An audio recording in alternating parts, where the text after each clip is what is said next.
మన కోసమే మహాకవి క్షేత్రపటం వద్దకు రావలసిందిగా సాధారణంగా పురాణమునినా మధ్య మహా సమగ్ర సారాంశం ఈనాటి ఈ కార్యక్రమం అమర గాయకుడు మధుర గాయకుడు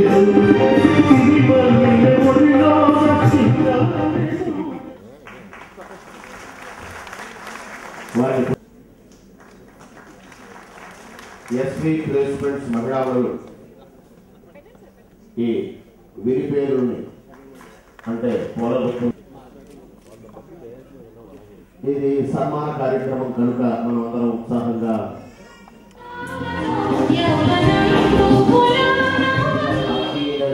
కార్యక్రమాన్ని నిర్వహిస్తున్నాం.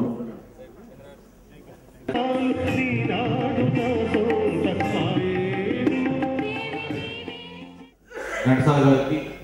ఒక నిజమైన వారసుడు, మరి ఘంటసాల గారి లోటు తీర్చే ఏకైక వ్యక్తి అని అందరూ అనుకుని సినీ ఇండస్ట్రీలో అందరినీ కూడా మెప్పించి ఒప్పించిన మరి రామకృష్ణ గారి తీసుకురావడం కూడా ఆ అసోసియేషన్ వాళ్ళ యొక్క విజ్ఞతకి వాళ్ళ యొక్క ఆలోచనకు ఒక అర్థం చెప్పి తెలియజేసుకుంటూ